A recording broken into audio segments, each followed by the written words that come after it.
As an entry-level project manager, your income ranges between 55,000 to 70,000 annually. As a mid-level project manager, your income ranges between $75,000 to $90,000 per year. And as a specialized project manager, you could be earning over $100,000 per year on project management alone. And that is not all. This is something that you can do completely remotely from the comfort of your home. Now that is not the best part. The best part is, if you're a business owner taking a course on project management, not only does it guarantee you the opportunity to work on the side and earn good money, but then you're also accumulating knowledge that you can apply in your own business. This is because every business is basically a project. Now, what do I mean? Let's take, for example, Elon Musk. Though primarily known as a visionary, Elon Musk has led several significant projects at Tesla, and this ensures the success of his company. This keeps ensuring the success of his company. Sheryl Sandberg, the former COO of Facebook and the author of LinkedIn, though the COO, she has led several projects within Facebook. So if you're going to take on any administrative role as a person, aside you being the one running the business, you have to have a knowledge, you have to have a level, you have to have an insight into managing projects. So these are the reasons you have to take this course seriously, because not only will you be able to earn, but it would also stimulate the growth of your career. It would also help you to reach greater heights, either for your own business or within the companies that you'd be working for. Now, enough with the intro. Let's dive fully into the course. What is project management? Project management is simply the application of processes, skills, knowledge, and experience to achieve a project's objective within the project acceptance criteria and within the project parameters. Now, all of that grammar is simply to tell you that the project management is basically the management of a project from start to finish. So whatever project it is, you're going to apply your experiences, your skills, your knowledge, all of which is to take the project from start to finish. That is to achieve the project's objective. The next thing you want to know are the characteristics of a project. Everything has a characteristics, but now we want to define the characteristics of a project. How can you tell if this thing is a project? Now, number one, it is temporary. That it has a start and it has an end. So a project is always temporary. It has a start and it has an end. And number two, unique. Each project is unique within its own goals and outcomes. So the goal of projects vary from one another, and you're to focus on the specific goal for that project whenever you have to manage a project. You might apply experiences from other projects, but make sure that you are still following the specific objective and goal that you're meant to achieve with that project. And the final characteristics that we would be highlighting here is that every project is objective oriented. So a project is meant to achieve an objective. It cannot be a project if there is no objective to it. Do you get? So every project is unique, every project is temporary, and every project is objective oriented. There has to be an objective that you're reaching for. And what would make you a great project manager is you learning to fully understand the objective of whatever project that you're working on.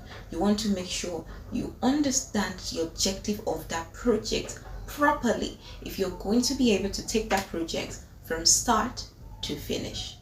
Oftentimes we mistake operations for projects. A lot of people mistake operations for projects. Now you can manage a project, and by the time you're done with that project, it has to run its course of operations. But there's a difference, or there's a fine line between operations and projects that sometimes is usually blurred. Now, operation is simply an ongoing repetitive activities that usually achieve the same result, while a project is temporary and it is objective oriented. So a project is always temporary and objective oriented and unique. So that is the difference between operations and project. And being a good project manager means understanding this. Now, the next thing you want to know as a project manager is your responsibility. What are the responsibility of a project manager? What would be required of you as a project manager? Now, the first is to define the scope, the goals, and the deliverable of whatever project that you're handling. You want to know the scope, you want to know the goals, and you want to know the deliverables. And I'm going to be using this for an illustration. So let's say you have to work on a building. You're the project manager to get a building done. So the first thing you want to know is to know the scope of the building. Is the building going to be a bungalow? Is the building going to be a duplex? Is the building going to be a skyscraper? So you want to make sure you understand the scope. That's how large is the project meant to be? How wide is it meant to be? How far is it meant to go? You want to fully understand the scope of the project. Then the next you want to do is to understand and define the goals. Now, is this building meant to be served as a hospital? Is it meant to serve as a church? Is it meant to serve as an educational background platform, a school? So what is this building meant to serve? Or is it meant to just serve as a personal home? Now you can tell that with these different goals comes with different layout for the building, and that is why you need to understand the goals of your project. You might be building a mobile app. One is for finance, one is for education, one is for health. Now these three different mobile application, though being mobile application, requires different layouts, requires different content, and that is why it is necessary for you to understand the goals of the project. And once you understand the goals, then come the deliverables. What are the deliverables? So basically, still referring to the building, let's say you have to manage this building. So your deliverable is basically what are you going to be submitting for review. You are still going to have to define the deliverables for the building. You're going to say your first deliverable would be the acquisition of the building materials. Now, once you submit the building materials, once you get the building materials, you present it to your client, and then you go over review to be sure that you got exactly what they asked for and you met up with their expectation in what they're looking to get. Now, the second deliverable could be laying up the foundation. So once you lay up the foundation, you submit it again for review. You submit the project for review to be sure that this foundation was exactly what they asked for. The next deliverable could be fencing around the building. So once you're done with that, you submit it for review. So you keep doing this until you get to the end of the project. So each of those phases that you're going to be submitting for review are serving as your deliverables. Once you've defined the scope, the goals, and the deliverables of the project, the next will be to plan the project, to organize it, and then to execute it. It is your job to plan the project, to organize it, and then to direct it. And in planning and organizing, you're going to be delegating to the team members. You're going to be delegating tasks to the teammates. So whoever is needed for the project, you have them assigned their different tasks. You need to know who is meant to do this, who is meant to do that, and you also need to take into consideration the amount of time or the duration it will take them to get the task done. So whoever is needed to acquire the building materials, you delegate that task to them. And how long will it take them to get the building materials? How much will they need? So all of this is included in your planning, your directing, and your organizing. What do they need to bring the building materials over? Do they need extra transport, or do we need to rent vehicles? What are the things that they need to get that project done? All of this should be in your planning phase, in your organizing, and your directing. Make sure you have all of these areas covered. As you direct the project, you would also be responsible for risk assessment, assessing the risk of the project and properly managing it. So what are the risks you would likely encounter when working on this project? You have to make sure you basically are serving as a leader. When you hear that a leader is meant to be proactive, so you have to go ahead, you have to step ahead to take note of the risk that are likely going to either hinder the project or make it go slowly. And once you've itemized them, once you've taken note of those risks, you want to do your best to mitigate them. What are the things that you can put in place to avoid this risk, or what are the things that you can put in place to reduce the effect of the risk when it does occur? Another important responsibility as a project manager is to communicate with stakeholders and manage expectations. Now, you've assigned the project to those that are meant to carry out the project. You would also have to properly communicate with the stakeholders, that is, those that are sacrificing, those that are paying or sponsoring the project. You want to make sure you have proper communication with them, and you want to make sure you also manage their expectation. Some stakeholders could expect something that is not even realistic. Now, you would be responsible to properly communicate with them and let them see the possibilities, let them see what is possible with that project, and just basically keep them on the loop and manage the communication with them as the project is going on. Your next responsibility as a project manager would be to monitor progress. Every project needs to be monitored. You need to make sure that this project is progressing, and to measure that, you have to measure the progress against the goals. What were the goals? Are you moving towards the goals with time? Now, you would be responsible for monitoring the progress of the project. And your final task as the project manager would be to ensure that the project is completed within the scope, within the budget, and within the available resources that is needed to ensure that that project is completed. You have to ensure that your project falls within the budget, falls within the scope, and falls within the time that was initially stated for its completion. It is your responsibility to ensure that.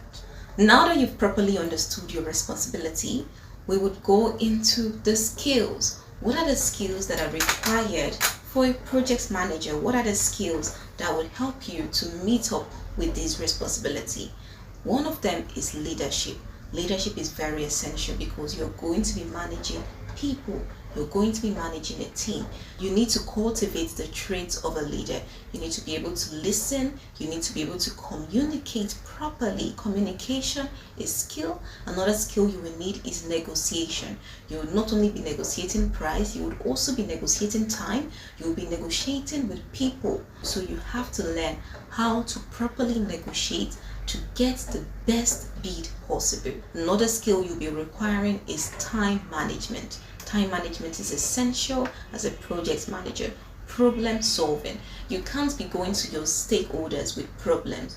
If a problem arises, you should be able to solve it. You should be able to create alternatives. You should be able to create solutions. So be a problem solver, be a solution giver as a project manager. It is essential that you understand ways to solve certain and several situations that may arise. In this next phase, we are going to be discussing project management methodologies. So what are the methods that you can apply in managing a project? One of them is waterfall.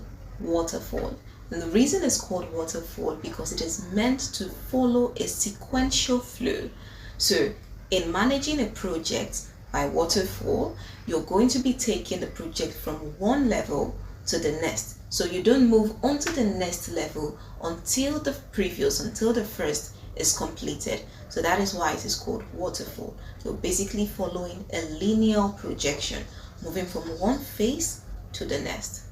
The next methodology that you can follow is called agile methodology, and this basically involves more flexibility. It allows for more flexibility in managing a project. And the third methodology that you could apply is Scrum. Now, Scrum is usually used in managing tech-related, software-related, mobile application projects. This is why most times a project manager could also be called Scrum Master. This is because if you're managing a project in the tech industry, you're likely managing software-related projects. So you could either be called a project manager or a Scrum Master. And the Scrum methodology is simply a subset of Agile. Scrum methodology basically allows you to use sprints to reach a specific goal, to solve a specific project. So basically you're going to be breaking down the project into sprints. You could have a 2-week sprint straight where you focus on one task or you focus on a particular phase of the project, and then you take a break, you go into another sprint. And this is more like an intensive workout where you just go straight for probably 10 minutes depending on your strength. It could be for 10-30 minutes, and you're on high intensive workout. This is what also applies when you're managing a project with the Scrum methodology. You're taking constant sprints until you get to the end of the project. The fourth methodology you could apply is called Kanban. Kanban is basically a method of managing a project, managing a work that focuses on visualization. So you could have a board where you visualize the different tasks while managing the project. And the final one I'll be mentioning is called hybrid. Hybrid is basically a combination of waterfall and agile. So what are the key benefits of project management? Or if I should rephrase the question, why do companies and organizations employ a project manager? The first reason is for efficiency. Now, as a project manager, it is essential that when you're coming into the team, you're bringing in efficiency, because that is one of the main reasons you have been employed. The second is communication among stakeholders. You're brought into the picture to ensure that there is proper communication. And another is risk mitigation.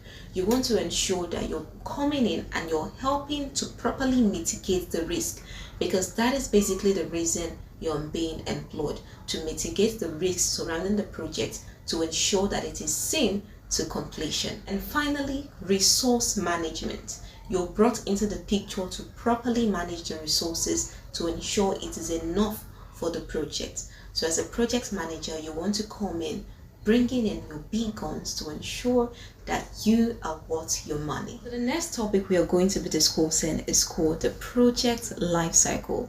As a project manager, you need to understand that every project has its life cycle. The first in the life cycle is the initiation phase. Each project has its initiation phase, and the initiation phase is usually the phase where you gather the outlines of the project, you document them, the scope, the goals, the deliverables. This is the phase where you get to know all of the stakeholders, who are the people meant to benefit from this project. You want to know them. This is also the phase where you get to perform your feasibility study. Is this project possible? Is this project feasible? Can this project come to an end? Can it be completed? Can it be achieved? So all of these questions are things that you should answer at the initiation phase. They are not things that you should answer when you've gone mid-level, you've gone half the journey, and you want to start asking, is this project even feasible?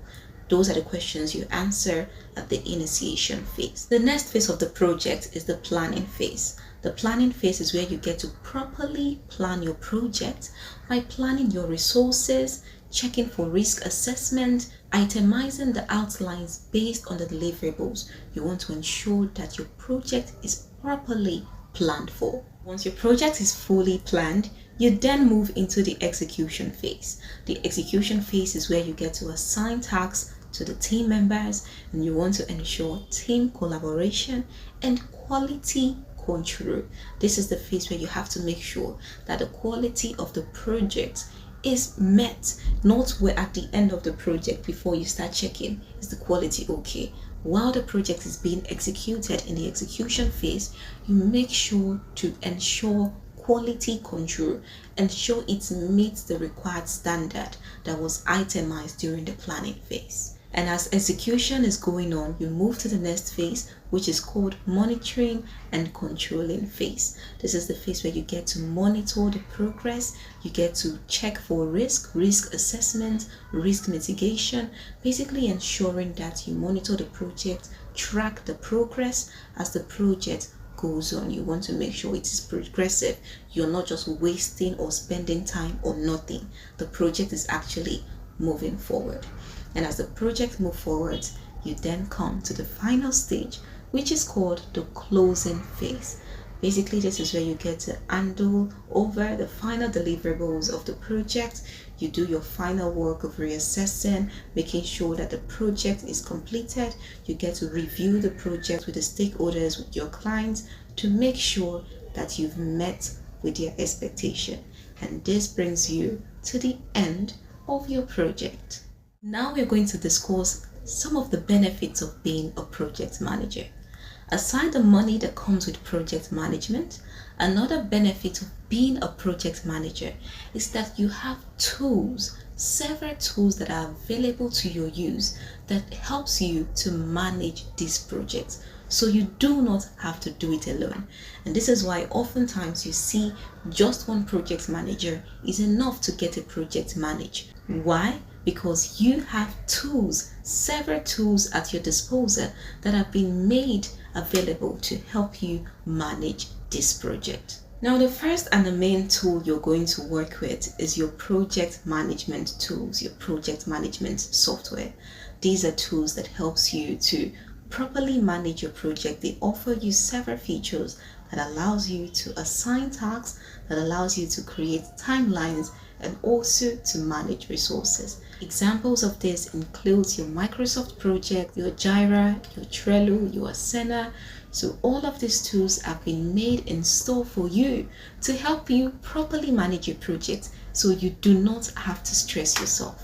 Then the next tool you need to also familiarize yourself with are your communication and your collaboration tools. These are the tools that helps you to come together as a team to discuss. Now you don't have to spend your airtime, you don't have to spend time on WhatsApp calling from one person or another. These tools are already there to make your job easy. Examples of such is your Google Meet, your Zoom, your Slack. You have to do well to familiarize yourself with these tools because these are what set you apart as a professional. Familiarize yourself with Google Meet, set meetings on Google Meet, and learn not to be comfortable with one software or one tool alone.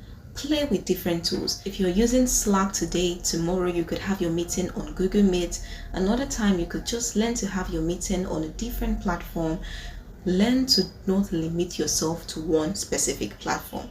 But if you're working with a team, if you're working with an organization that is used to one platform, that is a good thing. Work with that platform.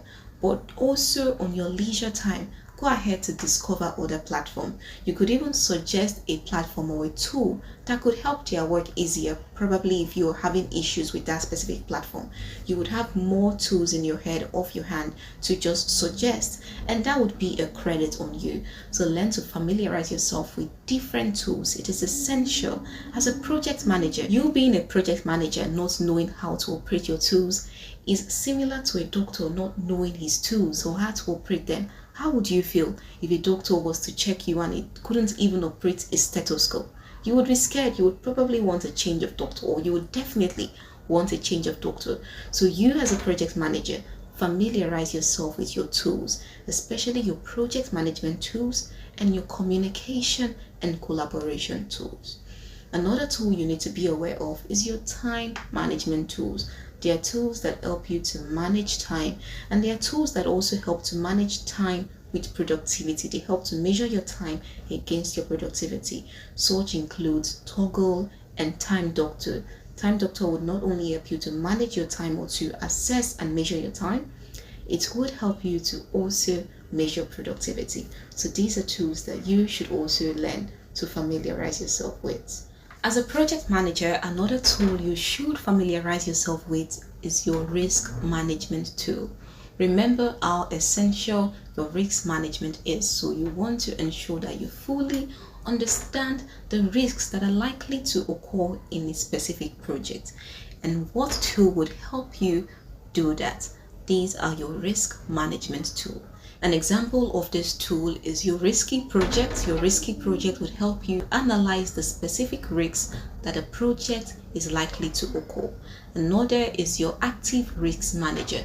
This is also another tool designed to help you to properly analyze the risks that the project is likely to encounter. And then you should also familiarize yourself with your SWOT analysis.